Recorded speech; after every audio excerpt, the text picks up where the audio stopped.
نحمد ونصلي على رسوله الكريم اما بعد فاعوذ بالله من الشيطان الرجيم بسم الله الرحمن الرحيم اللهم صل على سيدنا ومولانا محمد وعلى آله وسلم بسم الله الرحمن الرحيم يا أيها الذين آمنوا كتب عليكم الصيام كما كتب على الذين من قبلكم لعلكم تتقون صدق اللہ العظیم۔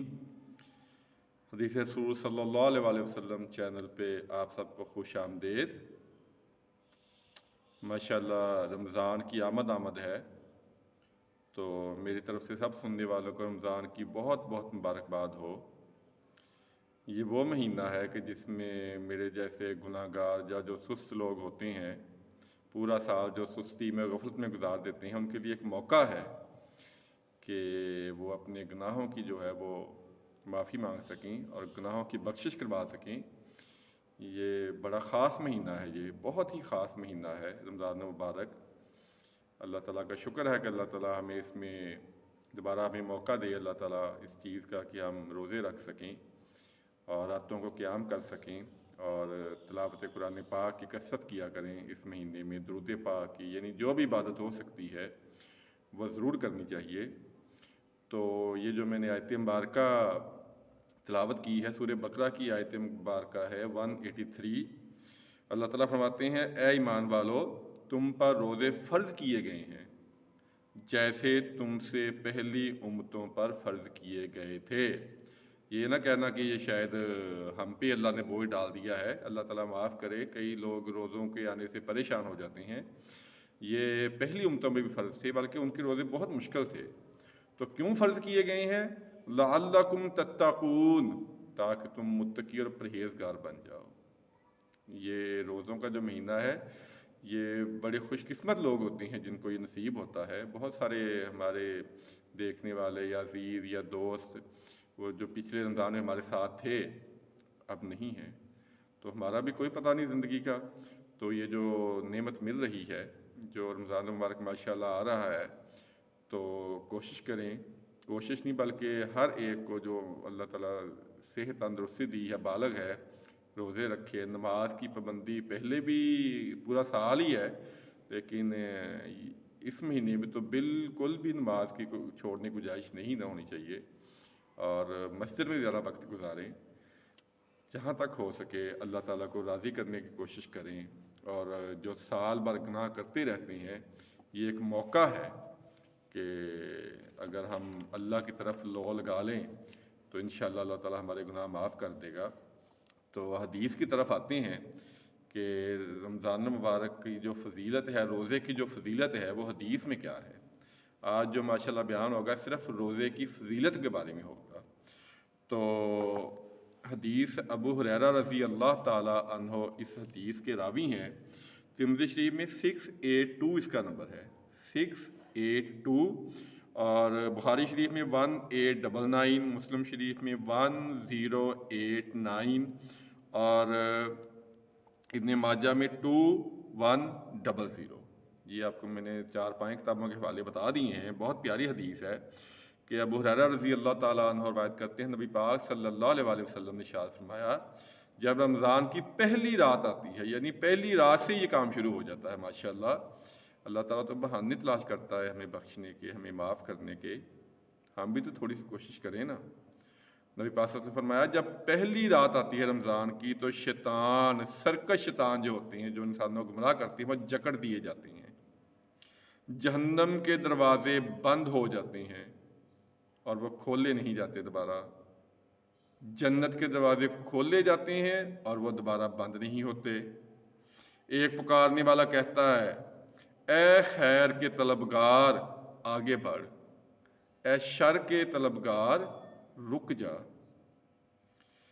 ہر رات، رمضان مبارک کی ہر رات، وہ لوگ جن پہ جہنم واجب ہو چکی ہے ان کو آگ سے نکالا جاتا ہے، اور یہ عمل پورا مہینہ جاری رہتا ہے۔ سبحان اللہ۔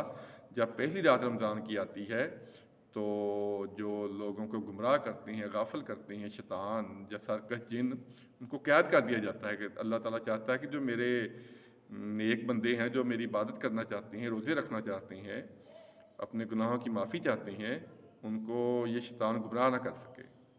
تو جہنم کے دروازے ہی بند کر دیے جاتے ہیں اور پورا مہینہ وہ کھولے نہیں جاتے، اور جنت کے دروازے جو ہیں وہ کھول دیے جاتے ہیں اور وہ پورا مہینہ بند نہیں ہوتے۔ اب اس سے بڑی سعادت اور اس سے بڑی خوشخبری کیا ہے یا کیا موقع ہو سکتا ہے ہم جیسے گناہ گاروں کے لیے، کہ ایک مہینہ اگر ہم سچے دل سے ٹائم نکال کے اللہ تعالیٰ کی عبادت کر لیں، روزے رکھ لیں۔ روزہ کچھ نہیں کہتا، روزہ کچھ نہیں کہتا، روزہ صحت کے لیے بہت مفید چیز ہے۔ تو اللہ کرے کہ ہماری بخشش کا سامان بن جائے۔ سارا سال تو ہم غفلت میں گزار دیتے ہیں، کم سے کم یہ جو مہینہ ہے، جو مقدس اور مبارک مہینہ ہے، اس میں تو ہمیں تھوڑا سا خیال کرنا چاہیے۔ ہمیں تو سارا سال ہی خیال کرنا چاہیے، لیکن اس مہینے میں نے کہا جو میرے جیسے سست ہوتے ہیں، جو پابندی نہیں کرتے نماز کی یا غفلت میں گزار دیتے ہیں اپنا وقت، ہمارے جیسوں کے لیے یہ موقع ہے کہ ہم کچھ نہ کچھ آخرت کے لیے جمع کر سکیں۔ ایک اور حدیث ہے، ابو ہریرہ رضی اللہ تعالیٰ عنہ اس کے بھی راوی ہیں، ترمذی شریف میں 683 اس کا نمبر ہے، اور بخاری شریف میں ایک جگہ 38 ہے چیپٹر باب الایمان میں، اور ایک جگہ 1901 ہے، اور سنن ابی داؤد میں 1381 ہے، سنن نسائی میں 1603 ہے، ابن ماجہ میں 1226 ہے، اور مسلم شریف میں 859 ہے۔ یہ حدیث ان تقریباً سیاست کی کتاب میں موجود ہے، اور راوی ہیں حضرت ابو ہریرہ رضی اللہ تعالیٰ عنہ۔ بہت پیاری حدیث ہے کہ نبی پاک صلی اللہ علیہ وسلم نے ارشاد فرمایا، جس شخص نے ایمان کے ساتھ اور ثواب کی نیت سے، دو شرطیں ہیں، پہلے مسلمان ہو، ایمان ہو، اور ثواب کی نیت سے رمضان کے روزے رکھے اور راتوں کا قیام کیا، اس کے سابقہ گناہ بخش دیے جائیں گے، معاف کر دیے جائیں گے۔ اب اس سے بڑی سعادت کیا ہو سکتی ہے کہ اگر بندہ روزے رکھ لے، لیکن نیت یہ ہو کہ ثواب کی، اللہ تعالیٰ کو راضی کرنے کی، اور راتوں کا قیام جو ہے اگر وہ کر لے تو پچھلے سارے گناہ معاف ہو جاتے ہیں۔ یہ میں نہیں کہہ رہا، کہ نبی پاک صلی اللہ علیہ وسلم ارشاد فرما رہے ہیں۔ تو اب بھی اگر ہم سستی کریں تو پھر تو ہماری بدقسمتی ہے، اور اس کو کیا کہا جا سکتا ہے۔ ایک اور بڑی پیاری حدیث ہے سحری کے بارے میں، کہ سحری لازمی کرنی چاہیے، یہ بہت برکت والا کھانا ہے۔ ترمذی شریف میں 708 نمبر ہے حدیث کا، مسلم شریف میں 1095 ہے، سنن نسائی میں 2148 ہے، اور بخاری شریف میں 1923 ہے، اور سنن ابن ماجہ میں 1692۔ اور اس کے جو نبی پاک صلی اللہ علیہ وسلم نے ارشاد فرمایا، اس حدیث کے راوی ہیں حضرت انس رضی اللہ تعالیٰ عنہ، وہ روایت کرتے ہیں کہ نبی پاک صلی اللہ علیہ وسلم نے ارشاد فرمایا، سحری کھایا کرو، اس میں برکت ہوتی ہے، یہ برکت والا کھانا ہے۔ کئی لوگ اس وقت کیونکہ بھوک نہیں لگتی، عادت نہیں ہوتی، لیکن سحری کھانا جو ہے یہ برکت والا کھانا ہے۔ اب دیکھیں کہ سارا دن میں ہم کتنا کچھ کھاتے پیتے ہیں عام روٹین میں، لیکن جب ہم سحری کھا لیں، چاہے تھوڑی کھائیں، تو اس کی برکت سے سارا دن ہمیں نہ بھوک لگتی ہے نہ پیاس لگتی ہے۔ تو یہ جو سحری کا کھانا ہے یہ بہت بابرکت کھانا ہے، اس کو ضرور کھانا چاہیے۔ ضرور اٹھ کے صبح اللہ تعالیٰ نے جو ہمیں نعمتیں عطا کی ہیں، ان نعمتوں سے ضرور فائدہ اٹھانا چاہیے۔ تو ماشاءاللہ رمضان کی جو بابرکت سعادتیں آ رہی ہیں، اس میں کوشش کریں کہ جتنا بھی فائدہ اٹھایا جا سکے وہ اٹھا لینا چاہیے۔ زندگی کا کوئی پتہ نہیں ہے، کیا پتہ ہمیں اگلا رمضان نصیب ہوتا ہے کہ نہیں ہوتا۔ تو ہم تو تھوڑی کوشش کر سکتے ہیں، ترغیب دلا سکتے ہیں آپ کو کہ حدیث کو بیان کریں کہ جو نبی پاک صلی اللہ علیہ وسلم نے رمضان کی فضیلت بیان کی ہے، وہ تو ماشاءاللہ اتنی زیادہ ہے کہ میں نے عرض کیا نا کہ جو سست ہیں ہمارے جیسے، غفلت میں پڑے رہتے ہیں پورا سال، ان کے لیے سمجھے ایک لاٹری نکل آئی ہے۔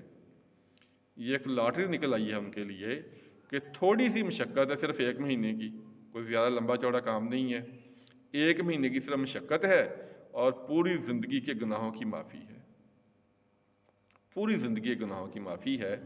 تو پھر وہی درخواست ہے کہ جو اللہ کرے ہماری زندگی میں دوبارہ رمضان شریف آ رہا ہے، ہم کوشش کریں جتنا ہو سکے اس سے فائدہ اٹھا لیں۔ اور میں نے پہلے بھی کئی دفعہ عرض کیا ہے کہ نیکی کی بات کو جو پھیلانا ہے، کسی کو دعوت دینا، یہ بہت بڑی سعادت کا کام ہے۔ تو جو سننے والے ہیں وہ اس کو ایک نیکی کا پیغام سمجھ کے آگے بھی سینڈ کر دیا کریں، جن کے پاس ماشاءاللہ سب کے پاس رابطے ہوتے ہیں، تاکہ کوئی عمل کر لے تو اس کا آپ کو بھی ثواب ملے گا۔ اور وہی بات جو حدیث کے جو آپ کو میں نمبر بتاتا ہوں ساتھ، اور کتاب کا حوالہ بتاتا ہوں، یہ اس لیے ہے کہ آپ کو شوق پیدا ہو۔ یقین کریں حدیث پڑھنے میں بہت مزہ آتا ہے، ایسے لگتا ہے جیسے انسان صحابہ کے دور میں پہنچ گیا ہے۔ تو یہ جو آج حدیث بیان ہوئی، زیادہ تر جو چیپٹر ہے وہ روزے کے مسائل سے وہاں سے بیان ہوئی ہیں۔ وہی بات کہ نمبر شاید کو آگے پیچھے ہو جائے نسخے کے لحاظ سے، لیکن انشاءاللہ جو روایت ہے اس میں فرق نہیں ہوگا، روایت وہی ہوگی۔ تو کوشش کریں کہ رمضان المبارک کی ساری برکتیں، ساری فضیلتیں، سارا اجر و ثواب ہم حاصل کریں۔ نماز کی پابندی تو ویسے بھی ضروری ہے، پورا سال ہی ماشاءاللہ ضروری ہے، لیکن رمضان المبارک میں تو ساتھ کوشش کریں تہجد کی اللہ تعالیٰ توفیق دے دے، اشراق کی، اوابین کی اور صلاۃ تسبیح، اس کا بھی بیان ہو چکا ہے اس کی فضیلت کے بارے میں۔ تو کوئی نفلی نمازیں جو ہیں ان کا ساتھ اہتمام کریں، قرآن پاک کی تلاوت جو ہے ترجمے کے ساتھ کریں اور احادیث کی کتب کا مطالعہ ضرور کریں۔ میں بہت دفعہ عرض کر چکا ہوں کہ بہت سارے مسائل ہیں جن کا ہمیں نہیں پتہ اور ہم گناہ کے کام کر رہے ہیں، وہ لا علمی میں۔ انشاءاللہ اب جو بیانات ہوں گے وہ روزے کے بارے میں ہوں گے، روزے کے مسائل بہت زیادہ ہیں جن کا ہمیں پتہ نہیں ہے۔ انشاءاللہ آگے روزے کے مسائل کے بارے میں بھی گفتگو ہوگی، روزے کے ثواب کے بارے میں بھی ہوگی۔ تو تھوڑا ٹائم نکال کے اس کو سن لیا کریں۔ جو نئے لوگ ہیں جنہوں نے پہلی دفعہ بیان سنے ہیں، ان سے گزارش ہے کہ آپ چینل کو سبسکرائب کر سکتے ہیں، اس یقین کے ساتھ کہ انشاءاللہ آپ کو کبھی اس پہ کسی مسلک کے خلاف گفتگو کبھی نہیں ملے گی انشاءاللہ تعالیٰ۔